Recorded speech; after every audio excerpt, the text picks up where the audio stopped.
負けるわけにはいかない。ファーストクローズリッターシリコの名に恐怖し足元だ。爪が甘い。捉える吹き止めやりますね。削られる映画本能サーキュラーテンプやりますね。カウンターやカウンターこれからカウンターまだだシステム本能2氷症サーキュローデンファイアアニマートサーキュラーこれも氷の下に行け強キャラレガートもうタッチセカンドクローズリバイス行くよサビオ酒行くよここヘザー強いやってやどうするのいかがですこれからカウンターカウンターこれからだアイスクリーム行くこの日逃してやどう後ろ動くフルパラ色前進する行くよここかいアニマート本能2効率跳躍サーチスノーブロッ全このヘザン貼り付けるいけヘザンシスターペンタインテールやります行くよ吹き止め行くよネガー本能2カウンターヘザンクリームカウンター予測するファイナルクローズリバイス逃がすなここかいここかいアニマート本能2アウトローデンファイアやりますね計算通り雪風吹き止めやりますねアウトエッジ氷のくさびをこれ以上貼り付けこれから行きます貼り付けに行くよここかい逃がすに行くよ全身鋭いアニマート強キャラ計算通りここ計算アニマート足元だブレイクダウン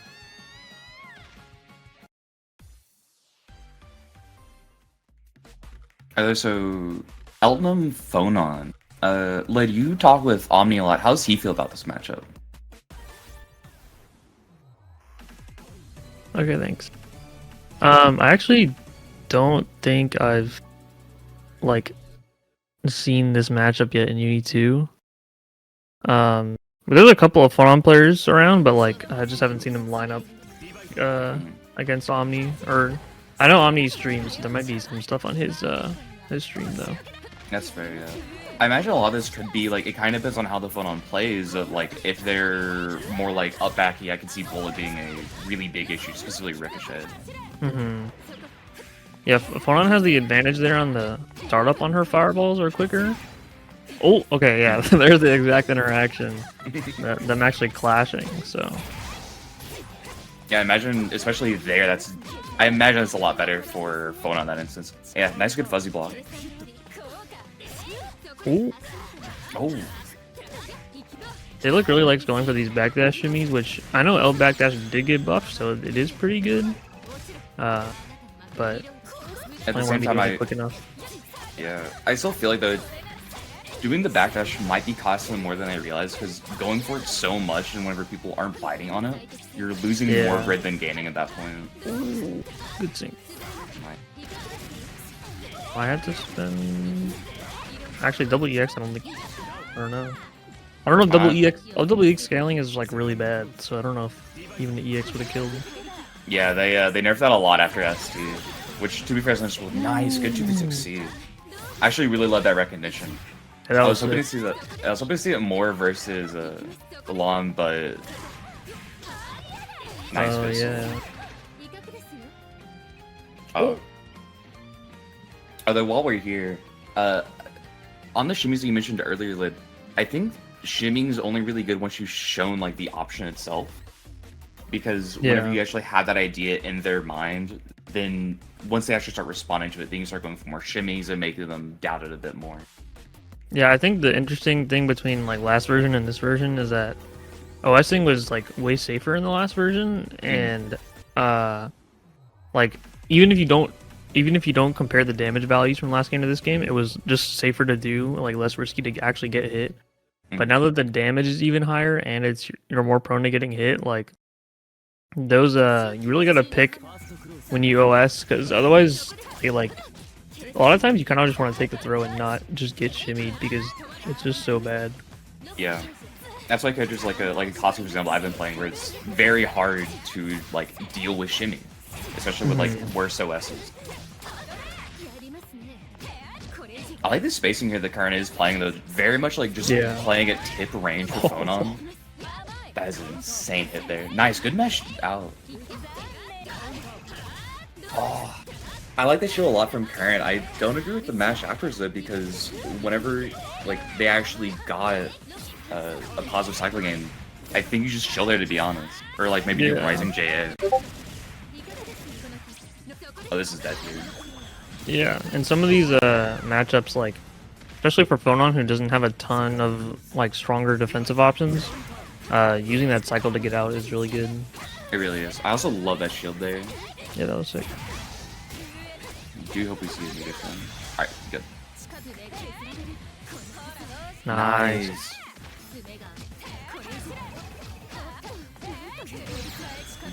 I'm not sure. Oh, okay, yeah. I was gonna say, I'm not sure how I feel about the pressure, like being like effectively gapless.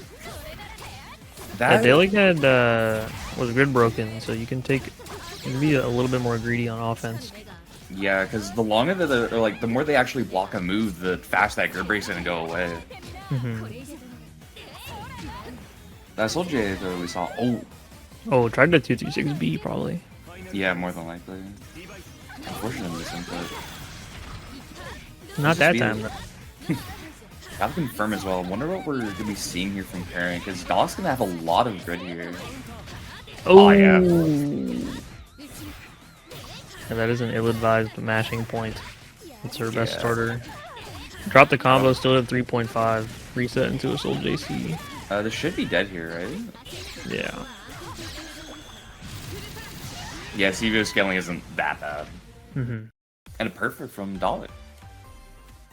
I think from Curret's POV right now, a lot of the time from what we saw at least, the staggers just were not getting much of a result. A lot of them were effectively gapless. And whenever they did get their turn, the Assault JA that we saw whenever they got into install, I don't think confirms there at all without CS, right? Yeah, even if you're in install, you still need change shift to combo off Assault JA. Yeah, so at that point, I think the Assault JA was very hopeful, to say the least. Mhm. And it just got 2B'd. Or I guess they 2B'd and they just entirely whiffed to begin with. Yeah, I think like also Phonon stacker windows are actually like really good.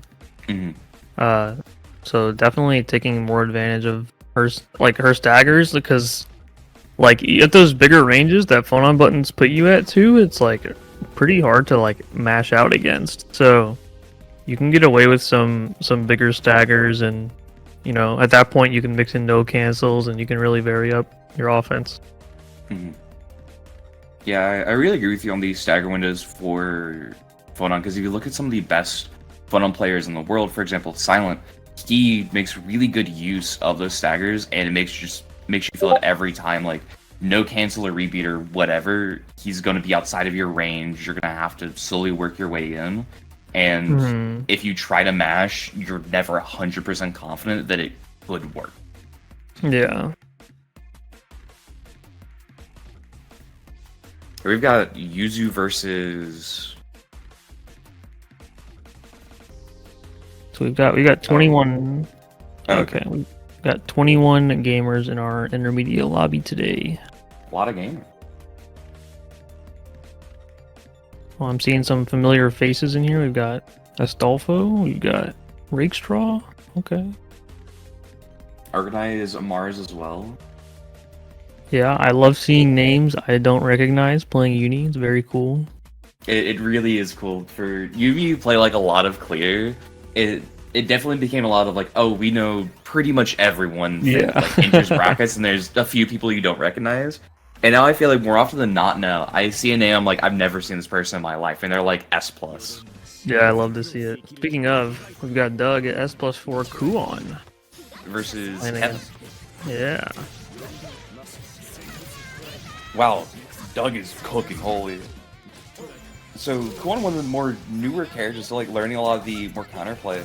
From what I've seen in this matchup, it's pretty interactive. Oh, Aaron blocked. Oh. Yeah, that was a weird situation. Yeah, I'm not sure how I feel about that CS from Kevin, to be honest, because there's nothing you could really do for it from Yuzu's perspective at that point. And yeah, this is actually... Yeah, if you don't have any meter, the best you can do is like look for a point where you could change shift and then roll something. Yeah. But that's about it. Oh my gosh, 6-6B anti-air. Oh!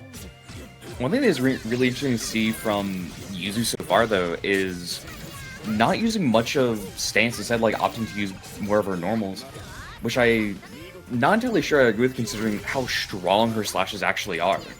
Especially whenever you get into like a close range with Kuon, where like you're essentially just going into his ideal range at that point when you don't really need to. Yeah, I'd like to see like Kevin there was sitting on VO and like couldn't really have an option to get off. You can still guard thrust while you're in VO. Yeah. So if you're really struggling to get Kuon off of you or anyone off of you and you're in VO, you can use it that way as well. Yeah. The grid thrust changes, we're still getting used to them, but I think overall the move is infinitely better than how it was in Yeah, Clear. for sure. Also, I use grid thrust like all the time. Yeah, I mean, the best players are just like using it anytime they can, because why not? Oh, that 6-6C is really unfortunate to drop. Oh, that backtick actually cost Kevin grid there, or cost him the cycle. Oh! Oh my gosh. Yeah, I tried to shield it, but it got roll on accident. That's unfortunate. Yeah. Okay, we're gonna see how Kevin can get out of this situation. Cycle is coming. Oh, the stagger. I do at least like that he mashed like as fast as he could, which really showed that like he had a good read. And mashed that while it feels really risky, it's more correct than you would think, purely because it saves you more often than not once you have a better match. Oh, tricky. Okay. Mashes on wake up though just has to do something. So like this is what I was talking about earlier though, of just like going in with slashes. Oh, that teleport. Nice. Okay, that's quick enough, yeah. But it's like, alright. Yuzu isn't exactly a character that needs to exactly go in, especially right now whenever Kevin has this life lead. I hope that we see him just more so contest space and play more to range he's comfortable with. Yeah, it seems like he's struggling the most with playing that long range.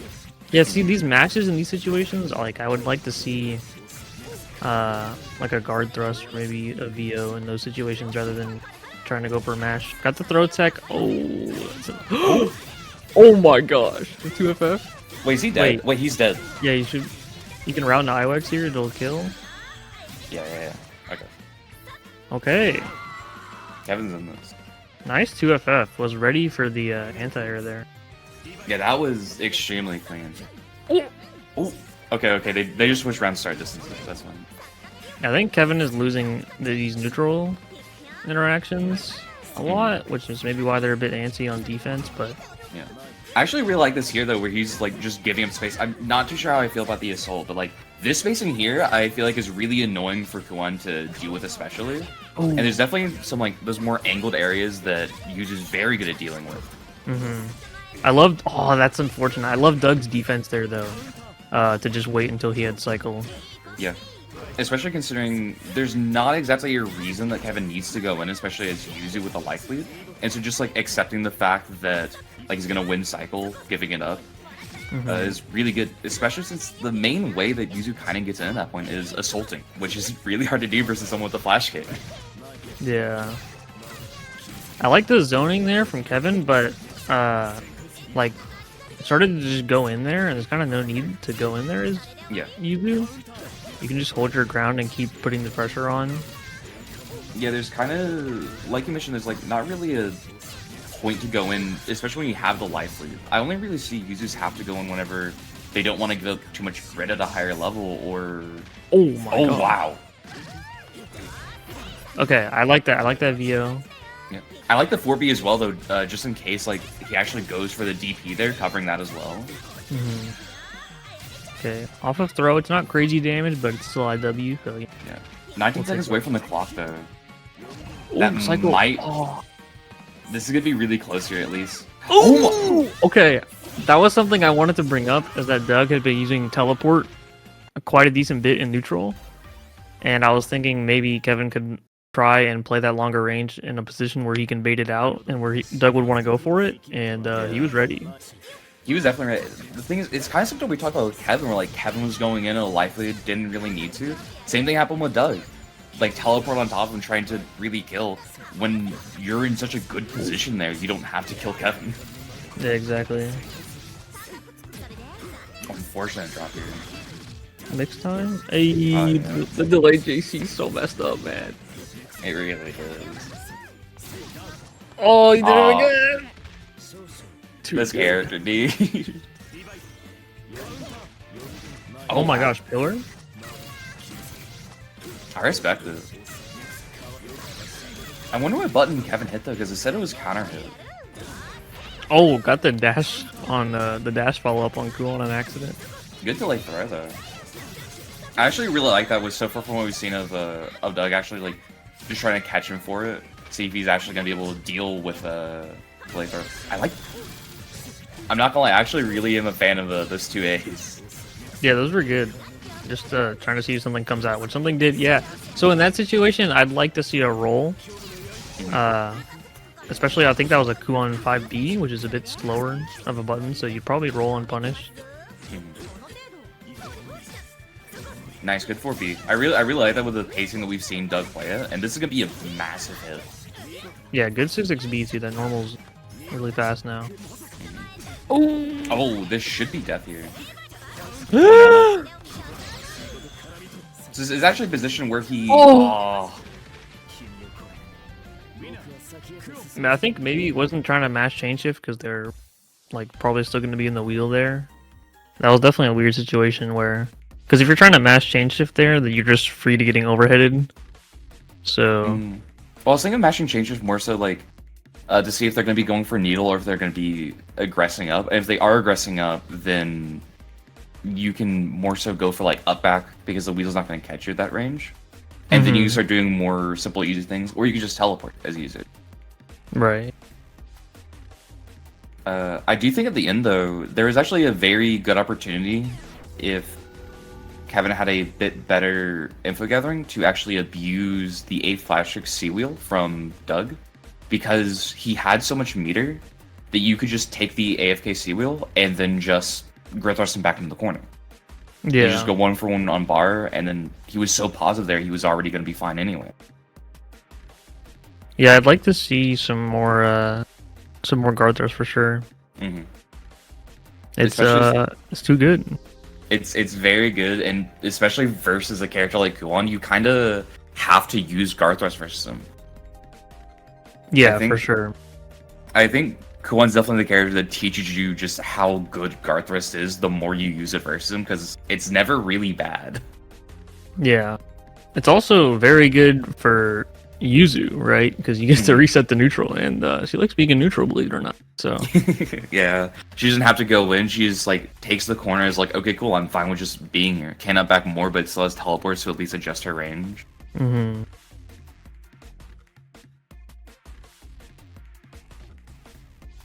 Yeah, and those earlier games we were seeing, Kevin was mashing a bit too much on the Kuon pressure. Mm-hmm. When like he wasn't really showing a reason for, or how should I phrase it? The Kuon player wasn't like showing a reason to not just frame trap every time, basically. Mm-hmm. They were going for throws on like certain situations, but not like in most block strings. I apologize, I can't remember the Kuon player's name, but the Kuon player was doing like, it was Doug. Okay, Doug was doing like 2A throw or like just doing a whole block string. So I think Doug, you could try mixing up your pressure a bit more, but also that's something that Kevin could be recognizing a bit more, is when Doug likes to go for throws. Because if your opponent's not like, you want to mash when your opponent is going to throw you, because otherwise it's going to be hard to mash out in this game, unless they're doing like, rebeats and things like that. But otherwise you kind of just want to mash when they're going to try and throw you, because that's when the gap is going to be big enough. Yeah. And this match here, though, coming up, I'll be real, I have not seen this one all. There's very few Chaos players right now. Let's go. Now that Chaos is less popular, he's so much cooler. Yeah, and clear in SD, this guy was everywhere. Oh, nice. I really like using 6C there, that range, because there's nothing the Nanase could really do about it, to be honest, right? Like, it's so far away she can't punish it. Yeah, if Nanase gets in front of the fireball, she'll block the 6C, and it's really minus for Chaos. But if she's behind it, then it's good for Chaos. It's like almost like even or plus, I think. Oh, wow. Not ready for the 2A coming out. Ozzy stanced up. Okay. Like to see a chain shift? No. I feel like we've been seeing that a lot though, so far from the Nanase, like just like trying to jump out of pressure, and that's what you talked about earlier, like getting ahead of the fireball, especially versus Chaos. It's so important, I feel like. Oh, that is crazy. I honestly was not expecting that. Oh, Ozzy keeps getting deleted. Yeah, this is kind of one of the rough parts right now of Chaos. There we go. Jeez. It's like, considering Nanase is like close to like one of like an assist character like Seth, where the main part of their toolkit is kind of separated from them entirely. You have to keep track of two things on the screen at once, and correctly getting Ozzy out here is going to be extremely important, because was it 3 times in a row there, Ozzy just immediately got deleted. Ooh, I like the pressure, okay. Oh, same. No! I don't know what they were going for there, but I'm not sure either. Oh, unfortunately, space on the 6C. I really like the idea though. Alright, let's see how they use. Okay, I like the chain shift and wake up. Yeah, classic. Ooh. Okay. No 6C there. Yeah, there we go. Yeah, those 6Cs are very nice. I think from Nanase, you kind of just like have to. You can't have to play with fireball as much as you would in other matchups with 6B to like they can catch anti-airs. See, I like that. He FF'd really high and had the fireball up there, so if Cloverwolf was trying to slam 6C there, he would have gotten over it. Yeah, here we go. Oh, and fireball's just still catching him out of it. It's also gonna be one of the more scarier parts of playing Chaos, period, is it's really easy to shield some of his normals, and so you're not really gonna get his his vorpal trait much, which I think would be amazing in this matchup because you actually have something that can beat these fireballs. Yeah, I tried to 6E there, but it was just a bit too slow. Ooh. Got the 1AD. Oh, nice 2A stagger. I would have liked to see a chain shift from Cloverwolf there on the pressure. Maybe trying to mash using the respect of the chain shift, but I think it's always better to still show that you're gonna do it correctly first, though. Like, yeah, having I agree. Having like the idea of it be threatening, the way I at least like try to play it out is, if you don't show me you're gonna like use CS correctly, I'm just not gonna. It's just not gonna matter to me. Yeah, you gotta test your opponent. If you've never played before, it's good to just test like the layer 1 and see if they do the quote unquote thing they should or not. Yeah, I think even versus people you play against normal, I think that there's even more of a reason to do that, to make sure they're like not playing on a deeper layer. Ooh, okay, a little tricky.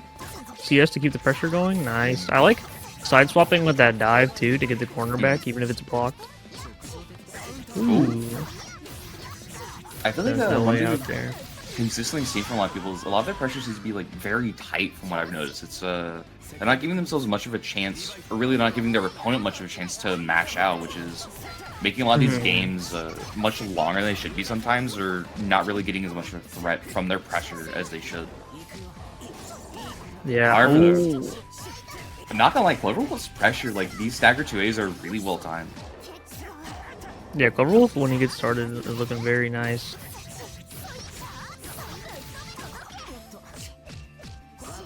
Okay, Yeah, and this is... Oh, okay, so I guess that's what Cloverwolf is looking to do with the chain shift. Is use it like that. I'm not sure how I feel about it, though, considering he had IW on board. CSing in that gap there to get IW is just crazy. Yeah. A nice shield. Okay, that's what I want to see more of. Ooh, okay. And shield that 3C jump cancel as well. Oh. Wow. IW, oh, okay. Is it gonna kill? No, just going for the setup. Yeah, this is the really scary part of Chaos. Oh, yeah. Oh, a CDP there would have killed. Maybe even BDP. Nah, probably. I forgot that wasn't an Aaron blockable, I'm not gonna lie. Oh. Got a bit too gritty there with the shield. I think mashing there, if you're worried about something, that might just be the better option, I'm not gonna lie. Yeah. Especially nice whenever... Yeah. Cloverwolf's timing now on D60s has been getting a bit worse over time, and more than likely because Nazi's actually changing the timing whenever they're throwing it, so it's a bit awkward, and it's very much like the max range of 60s, which I enjoy seeing. Oh, that was crazy. Ooh. Oh my gosh, what a sword card. I do like, you mentioned it earlier, how they're keeping their strings pretty tight. I think Cloverwolf has figured that out and is starting to shield more once Nanase gets spaced out under pressure. And that's granted them last cycle and this cycle now. Yeah, now we're starting to see a lot of what can make Chaos really good, and it's just like having that Vorpal trait. I'm not sure how I feel about that using the CS though, because Chaos is one of those freakers that actually have like a very game-changing Vorpal trait. And the longer you keep that up, the more threatening it is for the opponent. Yeah, I think he has better ways to like keep his pressure going than like 60 chain shift. Obviously, it's very good, but you're just burning that resource, right? Yeah, whenever you have a meter, I think it might be better to even just spend that just cause, like going for 2 to 6C to keep in the plus frames. Yeah, Or not only like... that, but the Vorpal meter refund as well. Yeah.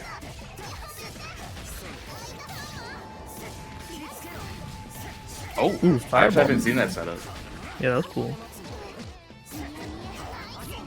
Yeah, this is where I think Cloverwolf's pressure is going to be very threatening, because these staggers are very close to max, I think. And that can be very scary for someone. What I do want to see now, though, from Cloverwolf is seeing more like tech throws and more throws coming out of them to make Nanase want to match. Ooh. Okay, Cloverwolf's been getting caught by that a lot. There's no, like, the low option there is super delayed, so you can stand block. When she's, what I do is I just fuzzy mash it. Because they're always so low whenever they do the dive, trying to catch you, that you just 5A them out. True. I might have to adopt that. It's really good. I hit every Nanase with it, like, pretty much every time they do it. I don't think I've ever not fuzzy mashed it now. That's pretty funny. Yeah, I think setting these fireballs have been really good for Talking Chicken to just kill Ozzy trying to do anything. But you also get, yeah, there I would like to see a 6C instead of the Ozzy set. Wow. I like the idea. I think more likely if Ozzy was back, they're going for something like 6B or even just doing like Rising JA. Oh, that's so unfortunate from Nanase. No low to that. On the dive again. And again, they're like at the Hyde, if he done 5A has like an entire 5A route, just a corner entire 5A counter hit, so much damage. Yeah, good shot for both of them though. Yeah, that's another situation where Cloverwolf's NVO on defense, you know, one hit away, you can burn a guard thrust, you'll still have some meter to work with after the guard thrust too. Like guard thrust, like 2-2C maybe, you know, it's not there's not much of a downside to go for guard thrust there. That's probably the thing I'm going to be saying the most during this lobby is like guard thrust, guard thrust, guard thrust. I mean, yeah, there's a lot of very interesting such situations that are not fully fleshed out, and I think guard thrust is one of them. And it's something that, like, at least like personally, I had a theory those are going to be very good early on. I haven't fully adopted those much as I should. But it's something that the more people are understanding it, the more we're getting a handle on it. Because we're 3 months now into the game, and we're only just now starting to just use this at like every opportunity. It's gonna take a lot longer for people that are coming in as well to really see the use out of it. However, this upcoming matchup is one we've seen a bit maybe too much, you might say, of Hyde Byakuya. Okay, OddToaster, RatKing, Byak, Hyde. Well, interesting way to get out of the web, not wanting to deal with the front web there. Yeah, I like these shields from RatKing already on the 2-2B as well. Very nice. Yes, and shielding Hyde is extremely important in this matchup, especially considering how many multi-hit moves just for guaranteed shields he has. Oh wow, yeah. 2-2 is an amazing gift that Kimone gave Byakuya, but that... Yeah. Oh, that's so unfortunate. Oh, you died? Huh? I think they're dead. Oh my god, they're dead. Wow. Damn. My bad, Hyde. I didn't recognize how much damage he did. Wow, Yeah, I was not familiar with your game. 2 round start is an option that we don't really see that often, I feel like, from Byakuya. A lot of time I feel like it's more taking advantage of the faster walk back speed to just like space out and react to what they might do. Yeah, if you're gonna do a low, you kind of 6-6B, right? Yeah, 6B is just so annoying for people to deal with and also advancing. Okay. Ooh, that was a tricky throw. Yeah, however, again, they are dead, unfortunately. Oh? CVO? Oh, yeah. Okay. Toaster knows their routes. Yeah, I was like, they aren't going to IW, they just like kept going over and over. Yeah. One thing I do kind of want to see from RatKing is kind of relaxing a bit on the mashes, and if he is going to mash, go for more just like 5A, because 5A it's just that button, dude. Yeah, we saw 2C on round start from RatKing as well. It's another, if you're going to do a low like that, you might as well just 6-6B.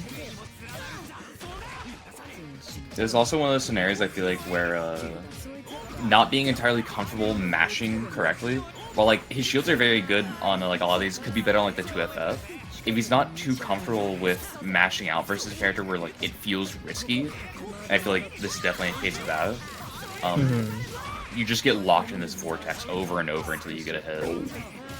Nice. Okay, with some weird scrambles. First good hit from RatKing. Not gonna get corner. Oh, my bad. My bad. I was not counting bounces. Oh! That's happened 3 my times God. now.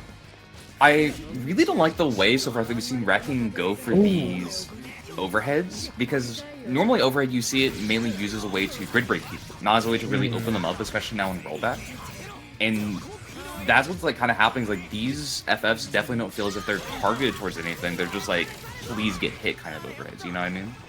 Yeah, I And- like that concentrate a lot. Yeah, same.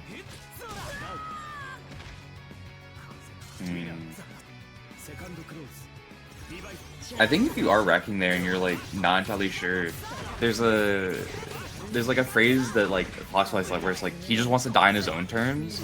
And I think if you're that low and Hyde staggering that much in like redash, you just like have to hit a button at some point and just be confident in it. I'd like to see RatKing chill a bit more on these round starts. You were talking about like just doing walk back. They've been getting, I think they've gotten hit on every round start. So definitely just taking a bit more reserved situation, especially against Hyde, who has really good neutral. One thing I do want to see though from the Hyde player more is relaxing a bit on how much grid he's spending. Because while he like might be winning like pretty hard so far and like getting a lot of hits, I don't think he's been winning cycle once. Yeah, I don't think RatKing was able to really keep up with the pressure, and like that's definitely playing against Hyde.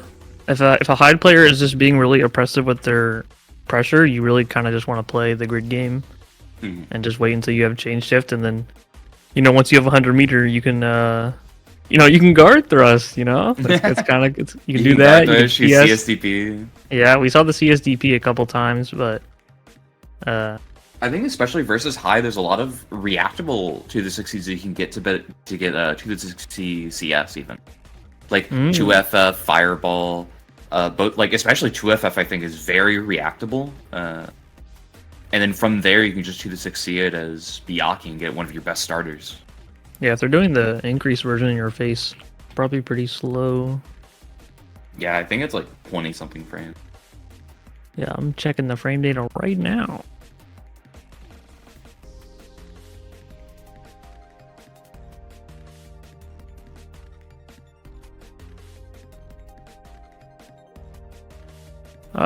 Let's see.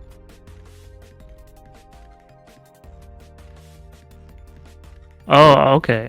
So it looks like, if I'm reading this right, the delayed or the increased version doesn't actually change the startup of the first hitbox, but it changes the startup on the projectile that comes out. Yeah. So can you like block the first hit and then like DP before the fireball comes out? I don't know. I have no idea. Maybe. I was just more so talking about the way that most Hydes uses. They just use it as a projectile itself, and then like first as a projectile. Right. Okay. Yeah, another more interesting matchup we don't get to see too much is Yuzu Nanase. Yeah, we've got June versus Edea. Edea is my guess. I'm gonna go with you on Edea. But very interesting so far to see a very like aggressive zoning playstyle so far from Edea, which I'm honestly a big fan of. I can't lie. Ooh. Nice. Yeah, that was a good teleport. Yeah, that was a very smart teleport, dodging the fireball the last second. Oh, okay. Yeah, I don't know if that was a reset or a combo drop, but June gonna punish it anyways. Nice little BMB. Ooh. Okay, gets 5DD is not the way you want to be chain shifting in this game. Normally it's 2DD. Main reason being 5DD is first concentrate, and so if you mess it up, you will get concentrate, like we saw there from Edea a couple of times. Yeah, doing 2DD or 3DD is recommended, but I would recommend 2DD. I mean, we can't do 3DD anymore, right? Or I guess it's like roll for a couple of frames and then CS. Yeah, it does work, but you do have to mash it pretty quick, like before your roll like fully comes out. Yeah, so it's just like a similar issue then to That was a really good slash. Edea's space reaction I think is really good. Yeah, that was kind of a weird chain shift situation. Maybe could have delayed 2FF there to catch Nanase trying to do something. I think you're dead. Yeah, it should be dead. Oh, no IW. One thing I do kind of want to see here from June is taking more advantage of Nanase's like really good EX moves. Something like 2 and 4, like 2 and 4C, 2-60. And also just like leverage the fact that there is a range, and with certain slashes, once they're gone, you can get into like those missing slash ranges, actually start setting up fireball more often, and just like start creating your win. Yeah, 214C is very good. It's extremely good. It's massive and it's +5. It's very strong. Ooh, okay. And Better roll speaking the of, fireball, but too early. thing is, I'm not even sure if that roll would have done much, because then just puts you in range for Nanase, and at minimum you're giving up return then. Oh, I love those two ace staggers there. Yeah, Actually, setting really up. nicely timed. I like the 2 ace daggers to set up the respect for a throw next time. Ooh, Nice, just DP's out. okay. Change shift mind game. Yeah. I mean, yeah, throw makes sense there. Like a bit too far away for uses pretty stubby A normals, to be honest. Oh, wait, new routing? Nice. Oh, the FF actually giving June the cycle. Oh, no EX on it. Interesting. Oh, this is dead here, yeah. Should be. Okay.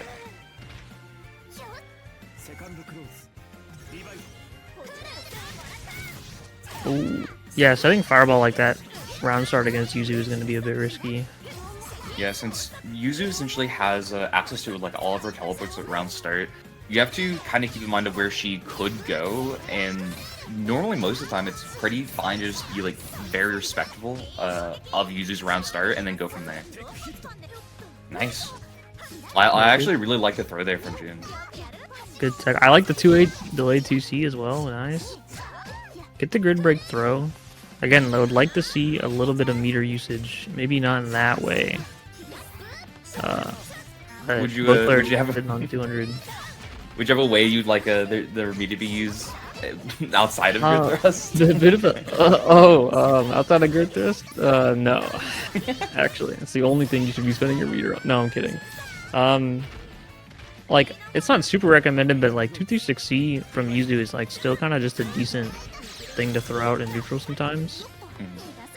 But also on June's side, sitting on 200. Yeah. I actually really like the idea of using 236C from Edea's side to catch these fireball sets in neutral. Yeah. It's also a very big reward if it hits.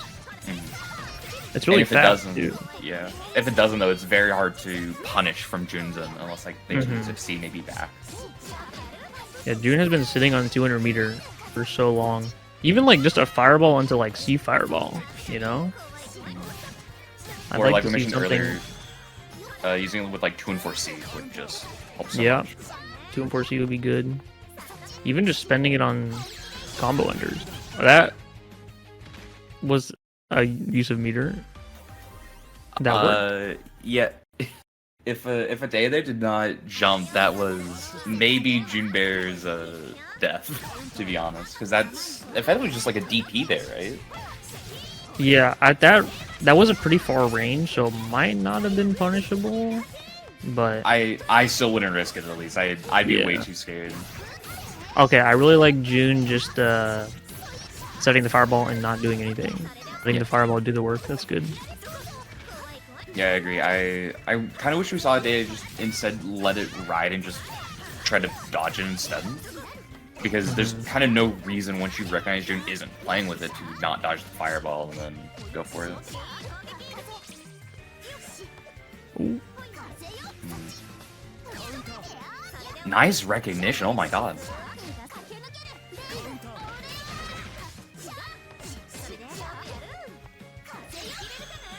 Okay. Wait, that's actually so good, yeah. Oh, what? What? Ooh! Yeah, that's what we talked about earlier of like just like punishing the fireball set with meter. This time it wasn't to see as IW, but it still got the same result. What can June do there? I love the block on the overhead after sword car. Nanase only has mids or overheads after you block the first hit of the sword, so good recognition. Great recognition with that 3C. I like to see Edea do some more. Nice VO! That was really good. I like to see more like up back slash or up back teleport from Edea. Just it's very safe to police options. Yes, nice, good movement. we're starting to see some of those really good teleports out of Edea, just like dodging the fireball, not having to interact too much with June unless June really moves in a way that makes them. And in this case, it's like that kind of forces Nanase to play more directly with the fireball instead of more back like what we've been seeing from June. Oh yeah, the teleport movement coming out towards the end. You're not able to keep up. I like the up back slash up back teleport. Good options. Nanase does have the 6B fireball. So on June's side, if the Edea started doing lots of up backing towards the end of the set there, over your fireballs, you can press 6B there to try and send the fireball up at her, and that could snipe her out of the air.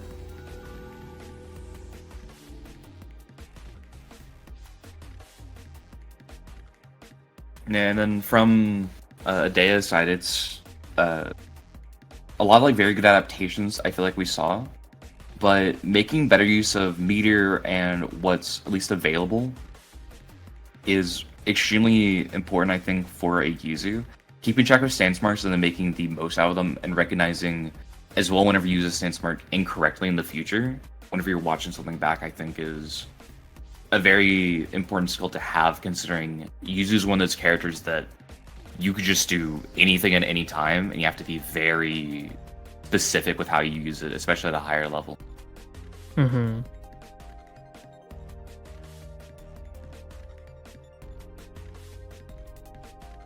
It's very interesting to see how they both like adapted. Both their adaptations were really good. I really liked June's pressure.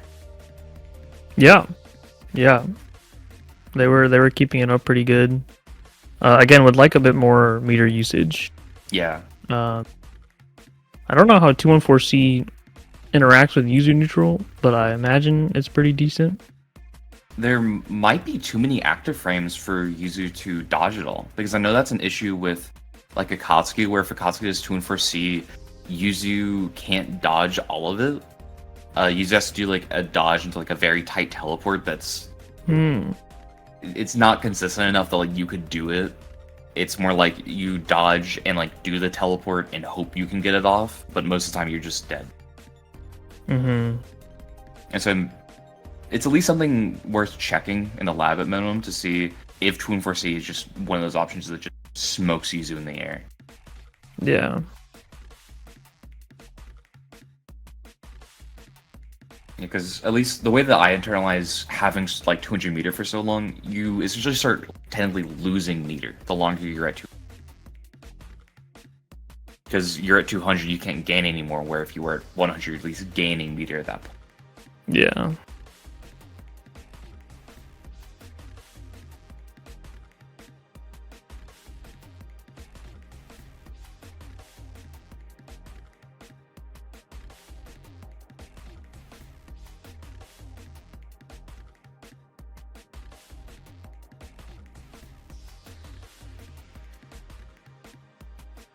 Okay, got it.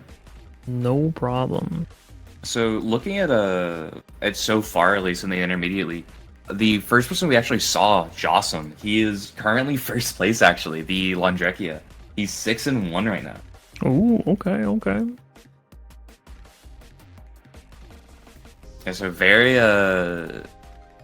good gamer from what it looks like.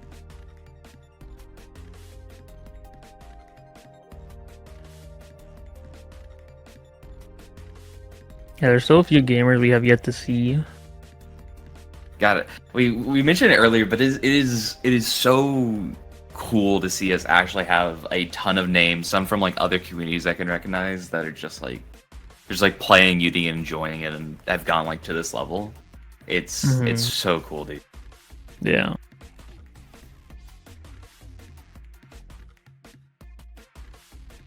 So over the last match, you talked a lot about like grid thrust. What like made you realize how good grid thrust was? So it doesn't grid break you like it did in the previous version. It does take all of your grid, but there's no penalty on gaining it back, so you can grid thrust and like concentrate and get some back pretty quickly. Also, like, offense is stronger, and like the reason they buffed the meter defensive options is because the offense is stronger, and they nerfed some of the other defensive options. So you are like, in my eyes, the developers very clearly want you to use meter to get out off on defense. Well, this is coming up at least. This is another matchup where I think we're gonna see a lot of meter usage at minimum.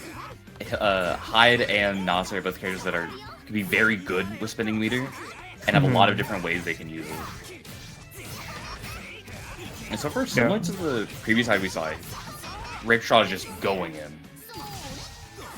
Yeah, Rickshaw was one of the players who was playing during clear. Shout out to Rickshaw for doing all the stuff on the Hyde wiki as well. There's some meter spend.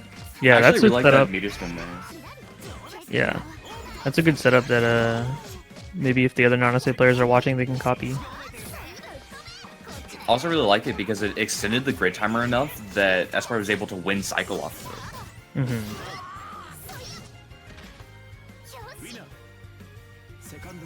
And a very back and forth round though for round one. Oh, I've never seen that before, to be honest. Ooh, nice pickup. Oh, forcing drop. With dive 2-2C. It's TRM. Oh yeah, nice CP there. Oh yeah. Oh, I think maybe messed up their DP and they got 5B. Yeah, they might have thought it was on the other side. With okay, this character bros. Okay, with dive 2GC might be more annoying than I thought. Yeah. Nice. Oh wow. Ooh. Immediately skipping a couple of layers and just like going straight for the 2 and 4, baiting out the throw. I did not know that dodge laser. I'm gonna be real. That was a really good detonate. That was very good. Detonate is one of the few fireballs at least like last after Hyde gets hit even. So even if Espard got that hit, it did not matter. They were getting hit by Detonate one way or another. Yeah, I love that recognition to use the 2FF there as well against Nanase jumping in with the fireball. Yeah, there we see it again. Rickshaw has really good detonate recognition so far, and he's been timing it very late, which I really like, because it's making Espard just kind of like fall into the fireball. Yeah, Rickshaw is really, in neutral, just making you, it's like, hey, I'm going to detonate, you gotta respect it, you gotta do something about this. And so far we haven't seen Espard do it yet. I think more likely better option is just like kind of wait around a bit more, even if it's like uncomfortable. Just doing it purely because it is uncomfortable, because it's going to be on both sides. Plus frames? Oh yes.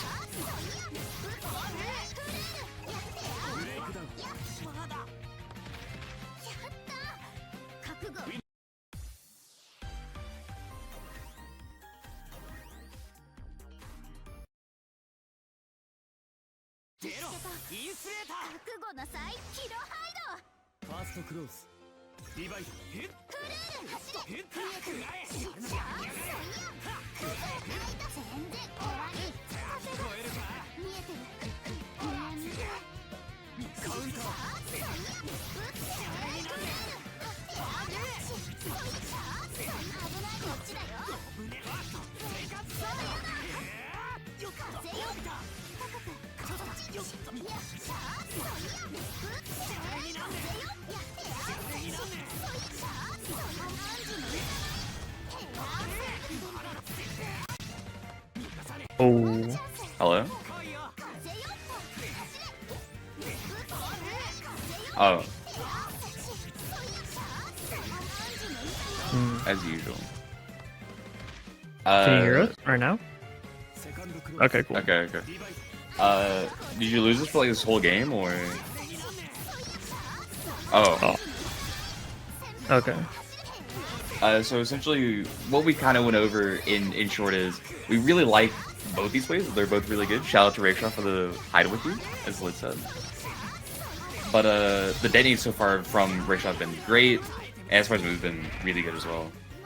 Yeah, the neutral interactions have been good, but I think once Rickshaw was on defense, he was kind of struggling a bit. Espard was using a lot of dive into 2-2C, which I haven't seen a ton, but is maybe pretty decent. You can also do dive into 2 and 4C for kind of similar situation. I actually kind of like the 2-2C more because it doesn't put you into like an air scenario where you might get DP'd. There's not like a really weird gap. It also sets up a throw scenario as well. Mm-hmm. So I really like the 2-2C honestly a lot.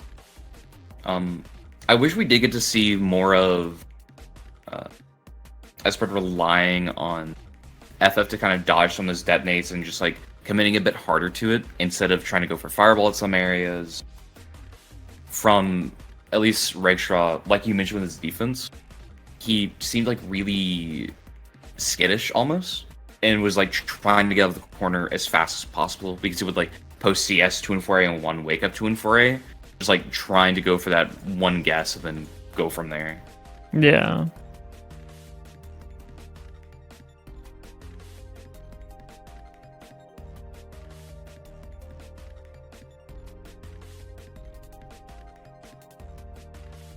Damn, StarGD has like rankings for this too. That's cool. Yeah. Yeah, that's what I was pulling up from earlier.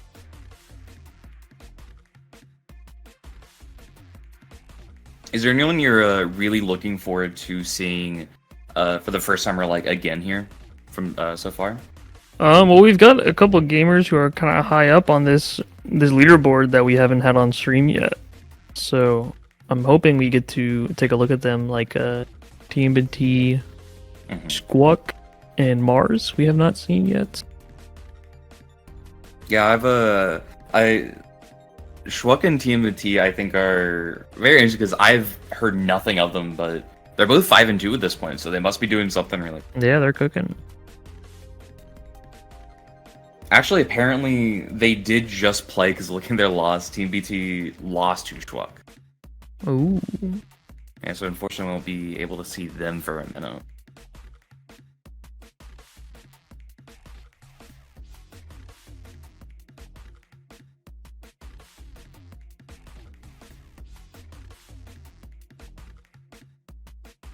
This is Espard.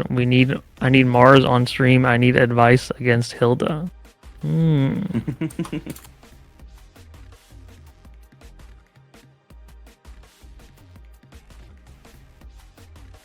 Perhaps. I don't know who we've got pulling up yet, but we're just waiting on our match right now. Oh, Bustawolf versus RatKing. Okay.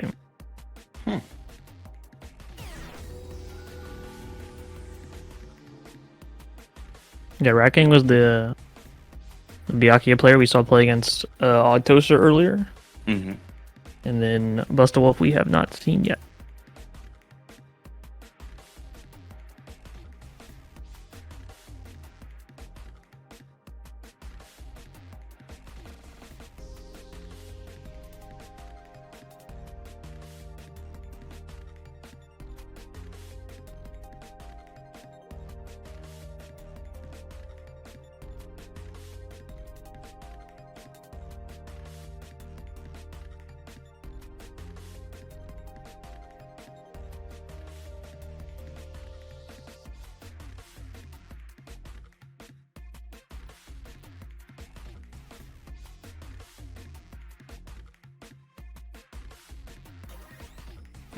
Oh, it's gonna be Yuzu.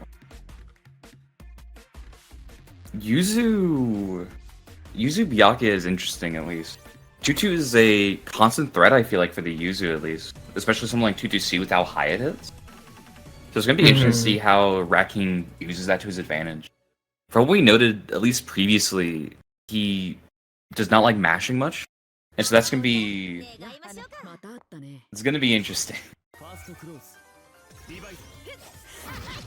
5V round start. Oh, backslash. Love to see it. Yeah.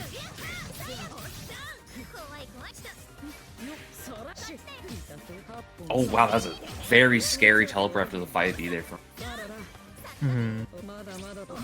Oh, actually, I really like this movement, just like fading, like dashing and going for the up back, trying to catch a mash.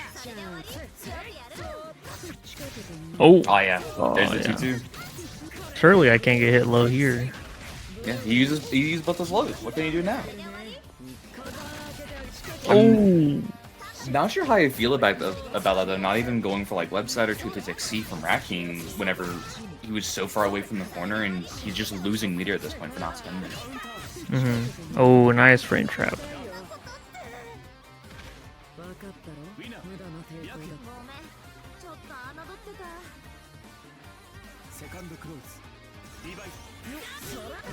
Wow. What an assault. Yeah, what a assault and like call out from both sides of like going for the 2-6B here on Bustawolf's side. Considering the first round start we saw was just a straight jump. Oh, wasn't ready for the gold throw. All the damage is gonna be still low. Yeah, I like the idea though. At least like going for the TRM there like that early, trying to see how skittish maybe Bustawolf is. Text it this time though. Yeah, that should take your turn back. Cycle about the end. Okay. Oh yeah. So I mentioned earlier, like the 2GC is just so it's just constantly a threat. It's like oh man. Here. Oh yeah. Oh.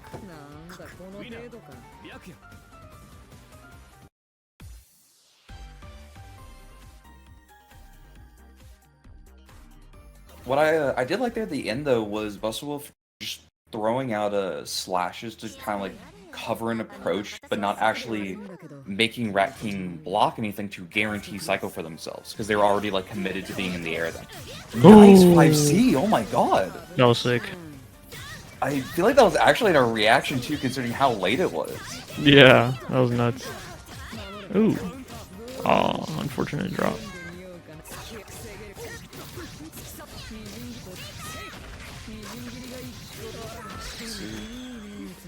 This is a pretty early meter spend, I feel like, from Byakuya. I feel like they spend a bit earlier, or spend a bit later, I mean. But either way, getting the triple website is always a good setup. Ooh. So I know you mentioned previously of using grip thrust. I think Bustawolf was correct there to not use grip thrust until cycle changed over, because it was a bit too late, I think, for it to still want to play for cycle.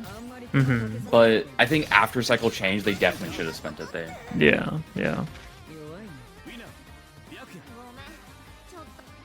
Okay, RatKing on set point. Oh my goodness.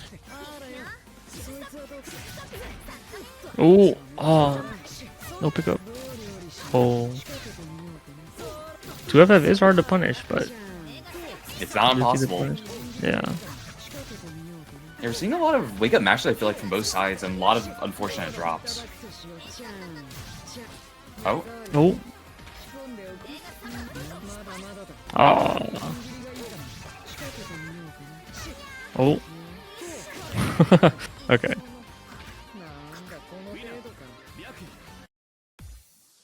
I really did like the way Bustawolf played around cycle a lot of those times. Just like being willing just to do something and, or more so like just try to keep them away, but not really engage with them too much to guarantee a cycle win. And I feel like that time the RatKing was mashing out a lot more confidently than he did against the Hyde. And I wish we kind of saw that same confidence whenever he was playing earlier, because I think he would have done really well, in my opinion. Yeah, I think Bustawolf was doing really good with the neutral, like just up back slash, up back teleport, even saw the 5C on the assault. But I think once they got in defense, they were kind of crumbling a bit. Which against Byakuya is, understandable. But, just kind of stuff to work on, like getting ready to block the FF overhead, taking the gold throws, stuff that'll come over time.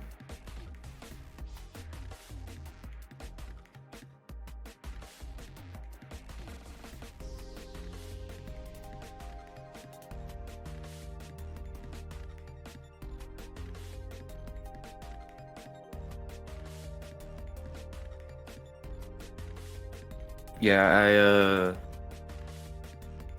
I'm not sure because I haven't seen that match too much, but I imagine there's definitely a VOD that the Bustawolf could watch for, like maybe Rourke versus Big Black or something, and seeing how they played.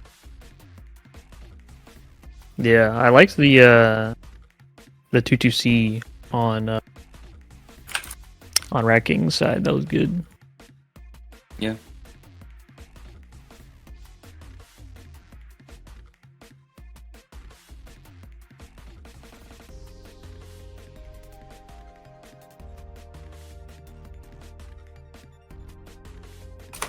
So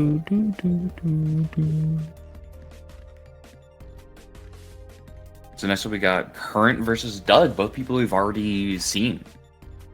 Curret, I believe, was also a Byakuya, and Doug was Kuon? Yeah, was Curret the Phonon? Oh wait, Curret was the Phonon. Okay. Right.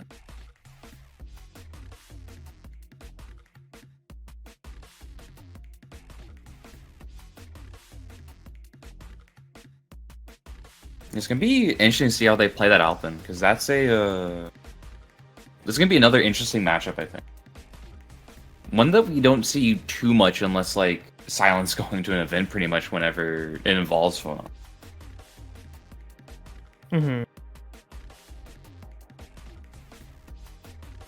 Yeah, hoping to see some more Phonon gamers popping up. Arya was at Slashback, and they got 12th, I believe. I think so, yeah. There's some pretty good Phonon gameplay you can check out there. Mm-hmm. Yeah. There's also a lot of stuff in general. If you guys are like looking for more match footage, you should definitely check out Replay Theater, replaytheater.app. The community can update this and add like match replays to it. Massive shout out to Glacy, who's been updating this a ton. But it has a lot of matches of JP and NA play. I'll just put the link in the chat, but you can sort by which character you want to see. You can even pick which matchup you want to see. Although that's going to limit what you can watch by a lot. But picking the character and then watching some match footage is going to be good for you. Would highly recommend.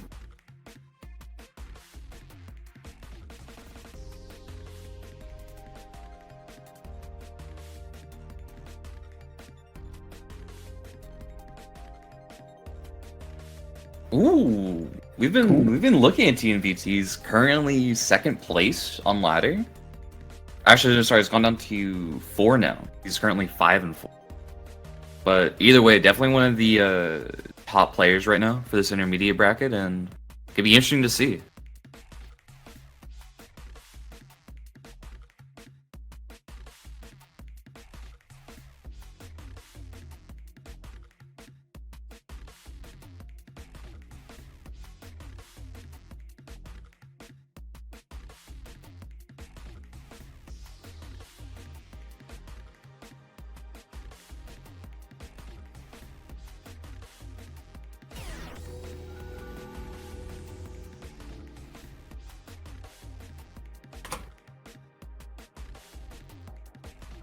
Oh, wait, we're actually going to be seeing Curret anyway.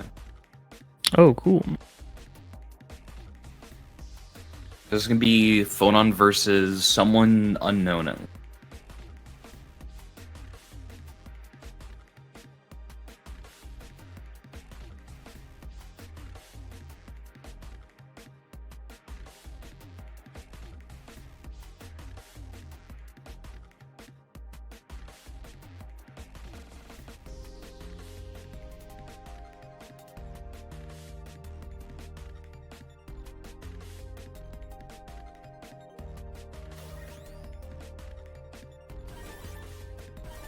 Oh, it's Merkava. Oh, okay. Merkava is a character we've been seeing more often, I think, after Clear. It's got like a joke in Clear that they like are all like in hibernation, and it was kind of true. Yeah. Oh. I'm not gonna lie, I actually do like the 3C there from TNBT. Oh my. So yeah, TNBT shielding there at the end of the cycle to try and steal it, which is pretty normal, but for it just letting the overhead rip. Ooh, another overhead. Wow, that 5A actually connected there. And that mash actually from Curret is kind of what we mentioned, or at least what I mentioned earlier, of like, if you mash really soon, you can catch some of these ranges that are more, like these timings that are annoying for your opponent. And it actually just happened there where TNBT tried getting a bit greedy walking back and trying to 5B. and just got hit out of it.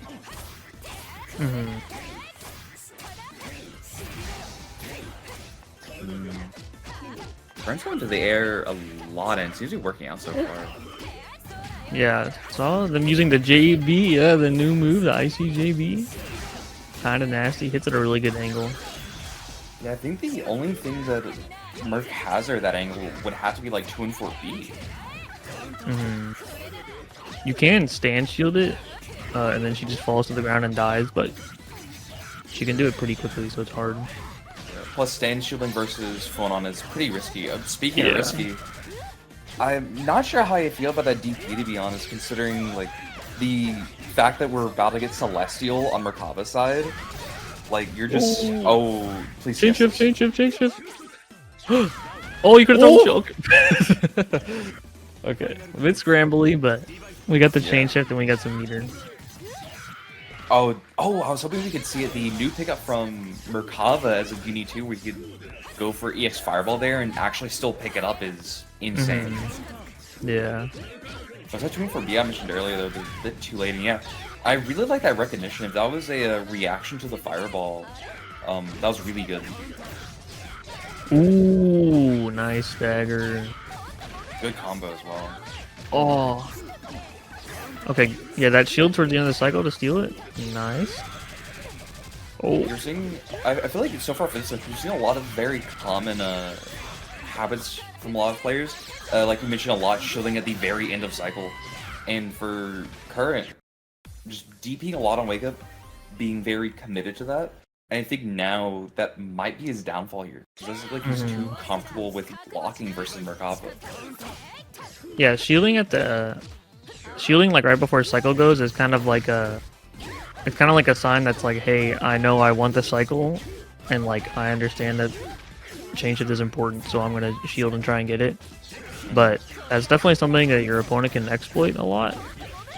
So you do want to be careful about that habit. Oh, and here we go. Oh, messed up. Yeah, it keeps messing up the flight. No check on the gold throw though. There should be another cycle. Oh, nice. I actually really like that from Curret. Of just going into, just like mashing instead of shielding at the very end of cycle, assuming that TNBT wants to go for a throw there. Oh, that was very close. Oh, are they dead? Oh my god. Oh, wow. Nice pickup.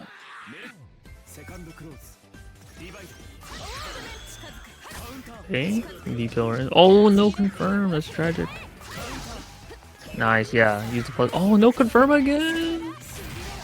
Yeah, maximizing how much you can get out of going on insult is just so important. I feel like in this version. And no, wait, the backjack cost them cycle. Yeah, okay, that's what I was wondering what happened there. Yeah, yeah. There's no point in backteching in the corner because you're not going to move anywhere. But you still do lose the grid if you backtech. So make sure you're neutral teching in the corner. Another overhead there from Curret. Oh, that was kind of tricky. The left right. Oh, kill him! Oh, wait, I thought that was they chain recovered shift. in time. Yeah, install has like no. Oh, we got the pickup. Oh, I would have liked to see chain shift there before the cycle goes away. Yes, and yeah, I can't get anything off of that. I'm not sure how I feel about that CS, honestly. Like, normally you could wait a bit longer before you actually commit to the CS once you have the meter. Oh, this might be dead here. I'm not 100%, but with the new pickup they got in clear. I really like the wait there. I really like the wait for the DP and while you I was gonna like the wait there, waiting for the worm instead to go for the next block string of the 2AA to bait out the CS. And if they don't do anything, can still continue pressure. Yeah. I don't like Curret just letting the raw DP rip though. I don't when you have chain shift, there's especially in that situation where chain shift into DP would have killed. There was not really much of a reason to go for DP straight up instead of just going for chain shift. Yeah, it's definitely one of those where it's like, there's no reason not to do it in that instance. Especially considering at that point, TNBT had already been baiting out the DPs pretty consistently. And it just seemed as if Curret was like running out of steam almost. And was just like DPing over and over again, trying to get out some way, somehow. Yeah, I don't know if the DPs are really working out for current. I don't know if maybe I'm forgetting, but I think they all got baited. One of them hit. After the Okay. first one hit, it was just a bait after bait. Ah, I see, I see.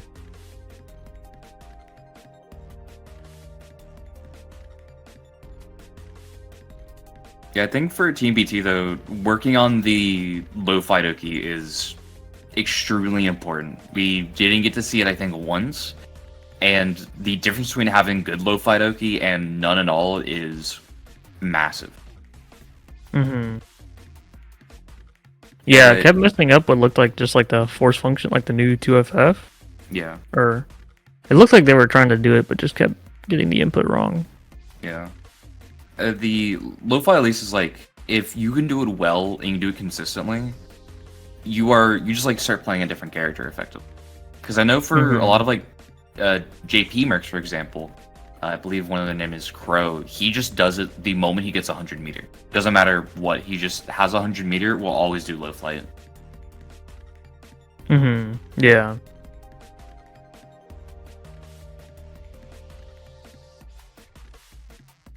Yeah, I think there's like a new way you can get into flight too. It's like 9AB, I think, Mm-hmm. puts you in flight. Someone was telling me. I didn't actually Oh yeah. I think try it 5 does put you myself, in flight. but I was told that. There's also a new mix that Merkava has using AB. If you do a like 5C AB into CS, you just like get a high low for free effective. Okay, so there's actually no high option there that he can do. Really? Yeah, they're actually too slow because he's like falling so fast. All right, someone lied to me at Frosty's then. The I day actually one, got the day one dude, tech. Dude, that got lied to day -1. That's funny. It is It is- still a good neutral skip option though. Yeah. Yeah, so Espard and Doug, two people we've seen already, and yeah, there's Doug going for the neutral teleport. It's gonna be interesting to see how Espard plays around that now that he's not playing into like, now he's not like a user that has like easy access to 2FF. I do like that flash kick after blocking the 2-4 though. Yeah. This is gonna be very interesting though, because Espard has really good pressure, I want to say, and from what we've seen already of Doug, of him being very willing to just 180 immediately or flash kick. It's gonna be interesting to see how Espard plays around that. And nice bait. Yeah. I don't believe Kuon can cancel that on whiff at all, so you're just like hard committed to the option at that point. So going for the up back there, especially at that range, makes a lot of sense. Oh yeah, unfortunate combo drop. Are we gonna see meter? Oh, we are. Okay. Going for Yeah, the that's dish? spins so far. That was a very scary high shot. Wait, you can get out of that? Oh, he rolled before the 2-4. That's what happened. It looks like it was. Oh yeah. It was just interesting to see. Like, it was very tight. Oh, they're just rolling back and forth, but that should be dead here. Yeah. Yeah, in lots of situations, roll will get you out of the corner, but you are definitely not plus in a lot of situations. Like, you'll still have to block whatever button they do. But still, the positional advantage is just, it's so good, because if you mash out once, your hit is just going to do so much. Speaking of doing so much, we've got Espard here going for Celestial. Oh no! That's a big hit. Oh, Even the no. basic B&B is 3.8. Oh, catching a backdash, I think? I'm not too sure, but this is definitely one of those scenarios where, like, what we've seen of Doug's defense, it's really not going to be great because he is going to keep on mashing, and Espard is keeping up this Celestial for as long as he can. Yeah, wow. That was very well played by Espard. Basically perfect. And this is what I was kind of worried of originally when we first started watching this, of Espard is willing to just, like, keep going for button and button. And we're kind of starting to see that with how many counter hits he's getting. I kind of do want to see Doug just, like, rely a bit more maybe on, like, a flash kick Z-wheel because of how strong it is. Or just letting Espard completely go. just over and over and wait for an actual time to go for a smarter match. Ooh, nice block.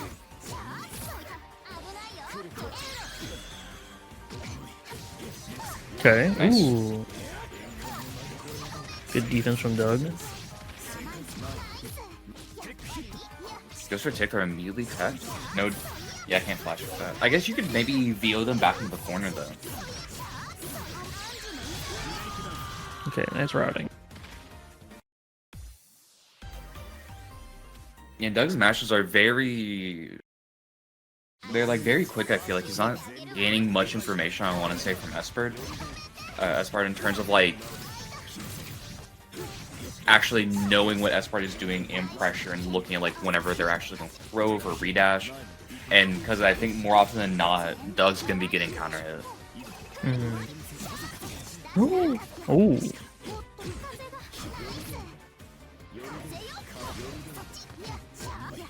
Oh my goodness. Yeah, there's the roll after blocking 2C. Yeah, more than likely catching onto the habit that Espard is going into 2C, 2 and 4 pretty consistently and taking a lot of advantage out of it. Yeah, good delay overhead as well on the float, as Espard was blocking the low a lot. Ooh, nice shield. Oh, no button after those. Interesting. Nice. Oh! That was tricky. Yeah, that clashing with the 2-2 really surprised me. Oh, Nice. dodges the wheel. I like them because he gets a better pushing. start.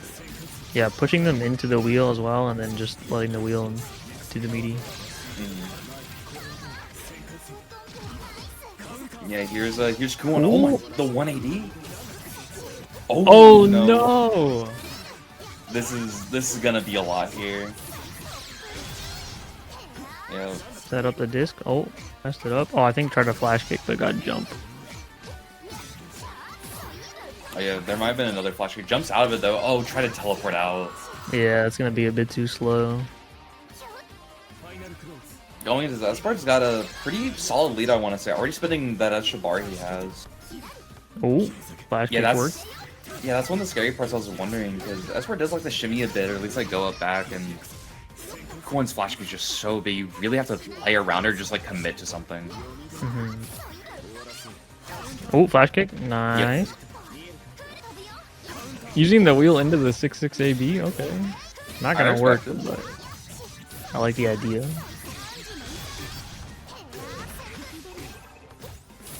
Whoa, that looked weird.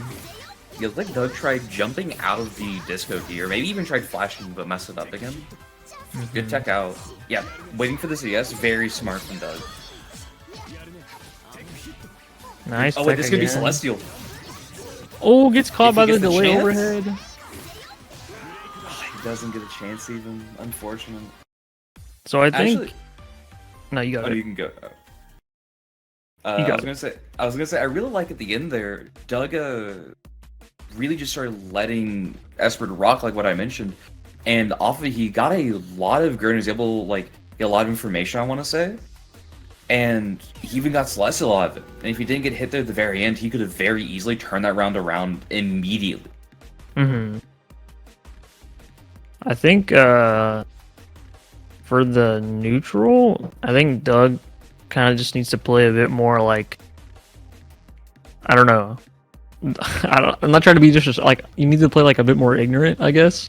Yeah. Just like throwing out like the fireballs and like not really like Kuon's neutral, like zoning neutral is pretty oppressive.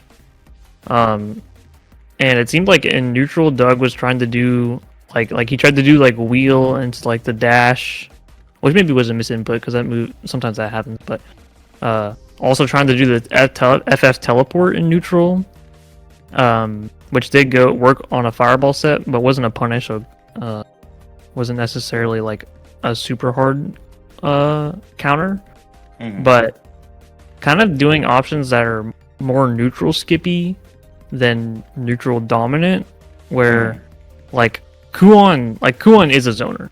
Like he's a zoner. That is his character. He's a zoner mix-up character.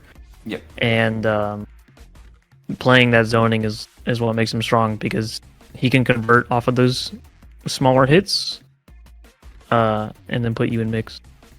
Yeah, I think using something closer to like Needle and Pillar is really effective versus Nanase because for starters, he has a lot of ways that can just delete the fireball without even engaging with it.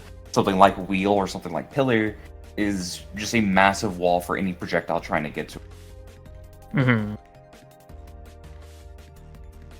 Yeah, on top of like using a lot of the teleports and neutral whenever there isn't much to actually back it up, definitely got him killed more often than not. Yeah. I think he was also struggling a bit on the defense to get out. But like at the same time, like playing the better neutral will obviously help with that because you'll be in defense less. Mm-hmm.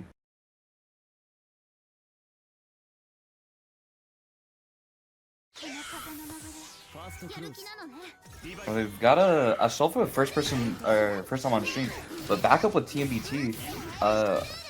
It'd be very interesting to see how this matchup plays out. I think because TNBT had a lot of really good adaptations in their set.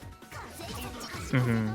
Astolfo also someone who was still playing the game during clear. So Yeah, even ST I want to say, like late ST. Mm.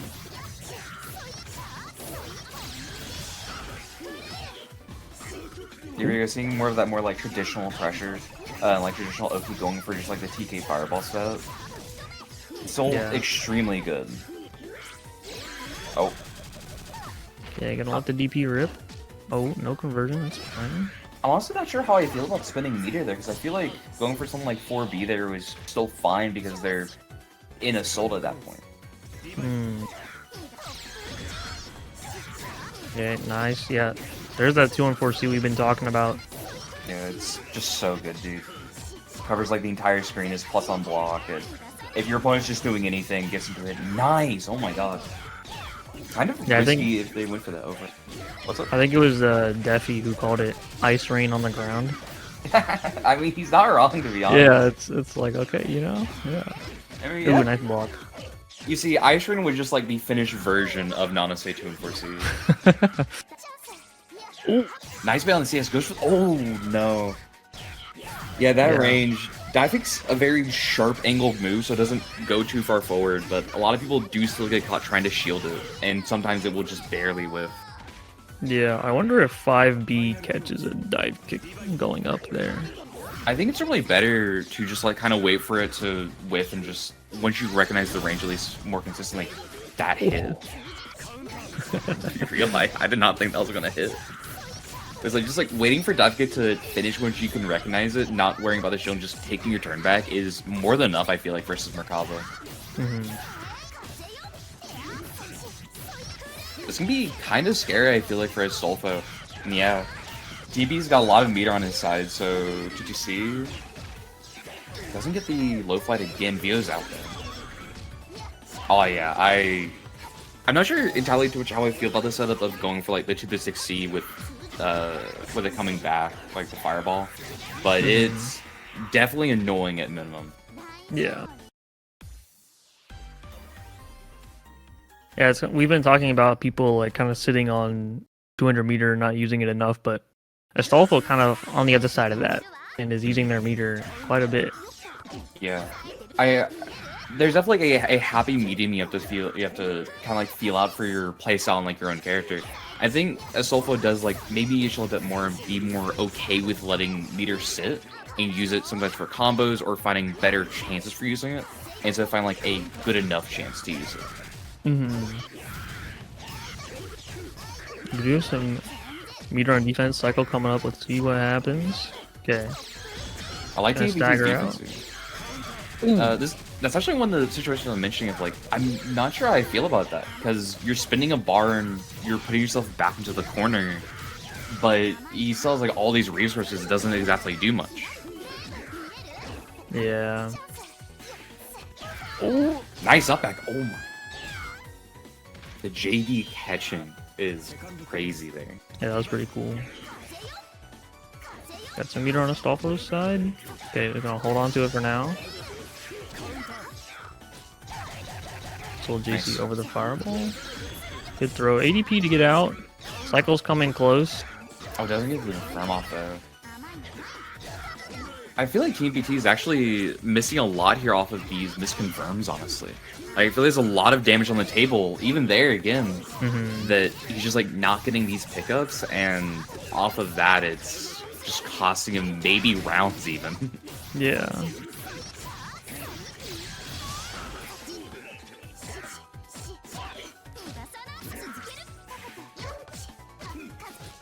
Nice defense. Nice. Ooh. Very good throw. Good block on the Soul JB. Ah. Fadeback Fireball is a very, very strong part of Nanase's kit, and the moment you play against Nanase that's very good about using it, it just feels horrible to play against. Yeah. Oh, okay. Okay.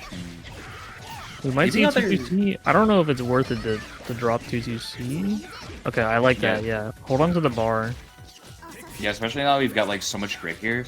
I'm not sure how I feel about that grit spin, to be honest, because Cycle's like about to turn here. We really want to still fight for this at this point. And now that CS effectively gated up to Astolfo, and if you do go for throw there, it's kind of obvious of a throw to go for you. Yeah. Okay. Astolfo gonna get Cycle. Oh, wow. Nice catch there. Oh, 2-4C. Okay. We're gonna see the pickup. Nice. I really don't like that CS from Astolfo, to be honest, that we saw earlier, because it kind of makes you think, like, what did that CS get them? Like, Merkava was full screen. If they do, like, 2 and 4, like, Merkava is 2 and 4 or 5C, the hurt box isn't going to be disjointed enough to catch anything, like, for, like, DP. Yeah.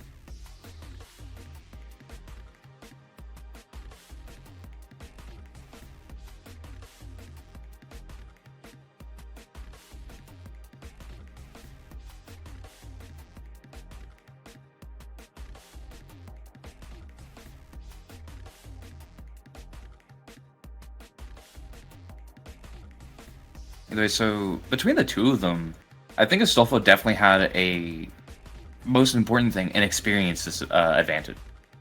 Experience is such an underrated part of playing fighting games, and it definitely came across as like Astolfo was more comfortable in more scenarios, and was able to capitalize on more mistakes because of that.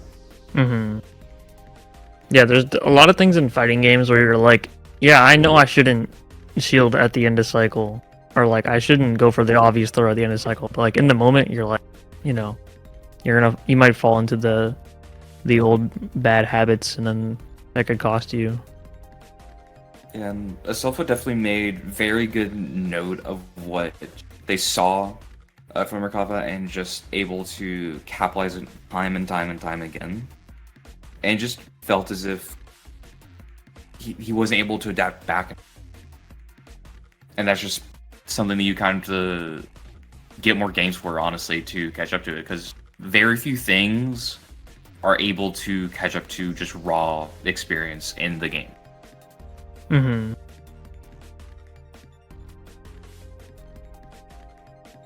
It's kind of like, even today, for example, all the people that you see that are top players are people who have been playing consistently, like all through clear and like all through ST. Right, yeah. They're unlocked on rollback netcode.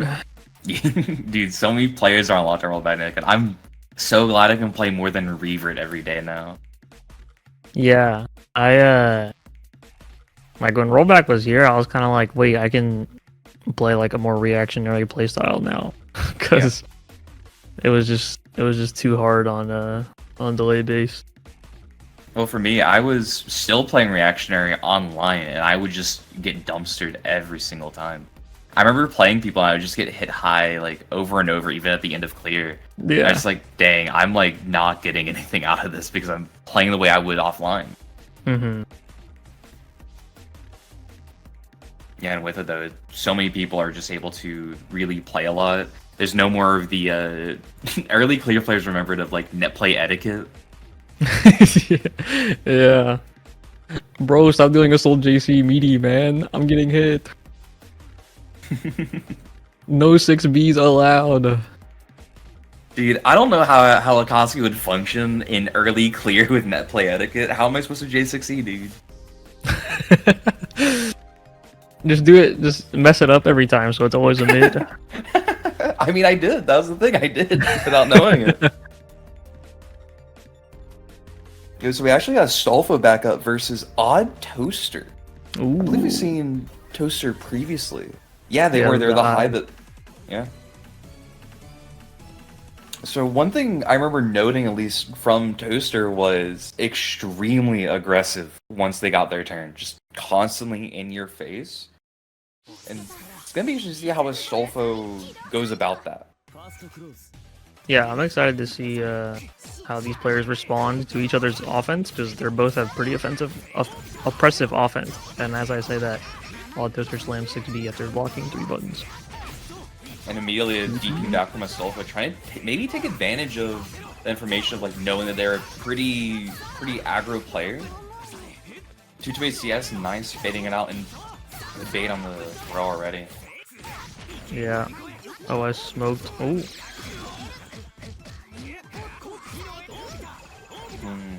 Here's the oppressive pressure. What are you gonna do? Oh. They're broken trying to chain shift maybe? I don't know. I think that might have been a 4AD that turned into a 4D.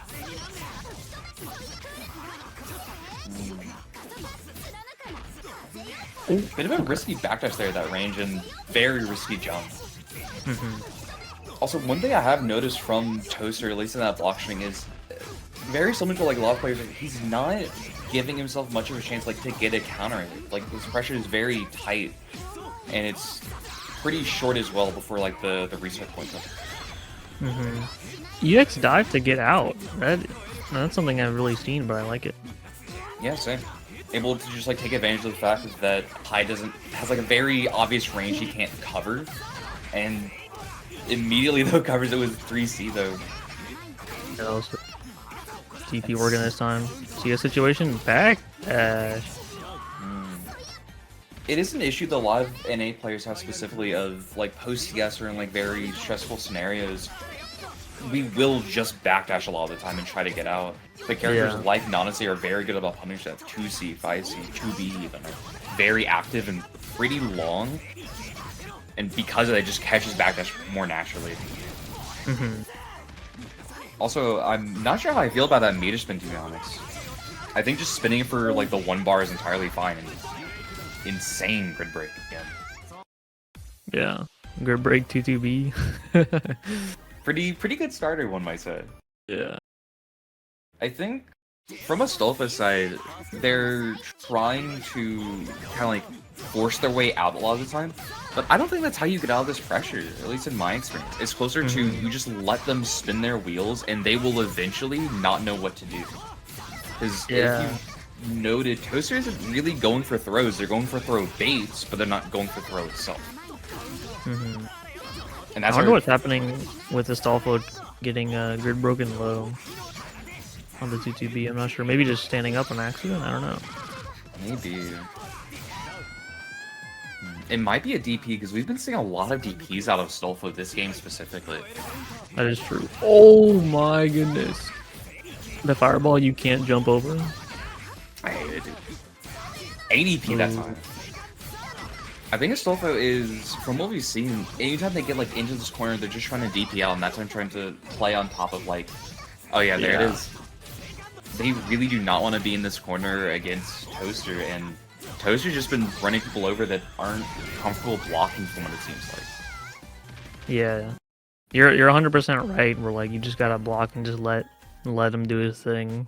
Spend the grid, get his plus frames, infinite pressure hack, and then use the resources you have to get out. Or even like more so, it's like he wasn't showing throw at all, and so there's kind of like the question you have to ask of, is there a reason I have to mash here? Exactly, yeah. It's just like from that point, whenever, at least like whenever I first had that realization, it was just like, oh, I can just like watch this person more. And whenever you really start recognizing, like, oh, they're not doing anything that makes me need to respond, some people's game plan just kind of falls apart because it relies on them. Like, their game plan is closer to, like, please, like, do something, because they're not comfortable in, like, the throwing part of their game. And that might be why they're leaning more towards a lot of strike. Yeah. Also, it's like, at least for Astolfo, it kind of seemed like I either block on Wake Up and I'm in Block Stun forever, or I DP and Wake Up and I'm not. Yeah. And those, like, aren't the only two ways to, like reversing on Wake Up or not, aren't, like, there's more ways to get out of pressure than just that. Like, again, waiting for him to spend grid and getting cycle. You can even gamble mid pressure with guard thrust, and you can spend resources that way. Like, we saw the VO on Wake Up at the end there from Astolfo, and I would personally rather gamble on doing a guard thrust mid block string when it's a lot harder to bait. The difference, I guess, is that, like, you do lose what grid you have, but if you were just in a combo, you probably don't have that much. And sure, you get to use some meter with VO, but it's usually like 1 bar and you're in neutral, so it's not like the craziest reward of hitting VO compared to hitting a guard thrust. I think also like the like higher risk that comes from VO and how much like easier it is to bait. Yeah. Especially from how we've seen Astolfo, it like kind of like exists in that corner, as you mentioned, of like it's either DP on Wake Up or it's I'm just gonna block for forever. And especially in there, Toaster was just tired of getting DP'd and finally baited it out after I think 5 DPs in the corner. Yeah. Also, guard thrust is can be a bit harder to deal with on offense because the hitbox is pretty big. So it can actually have some decent range to it, but it's also -11.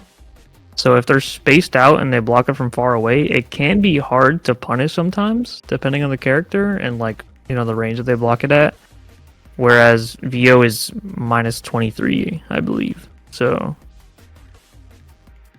I think, like, again, like, the risk on guard thrust is lower, but I wouldn't say the reward on like hitting a VO would be that much bigger.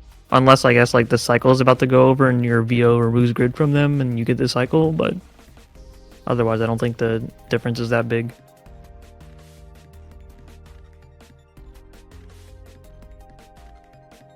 Okay. Oh, we're good? Cool.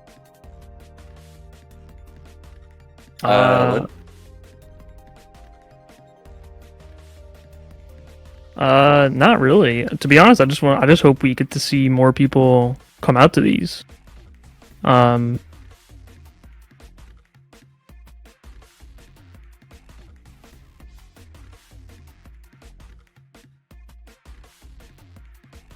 So yeah, I mean, it was a really good turnout today.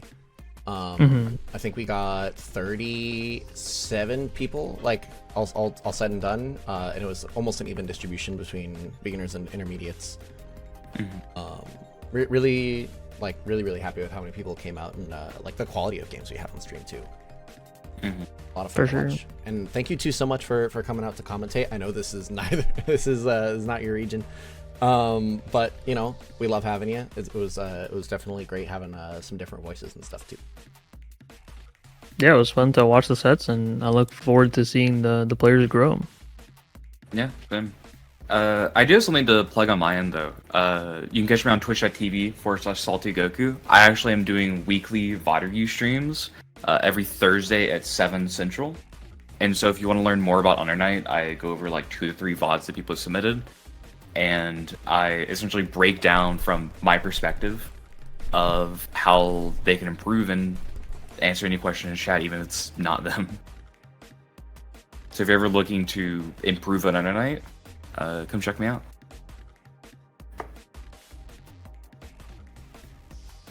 All right, is that about this? I can go ahead and send us to end screen.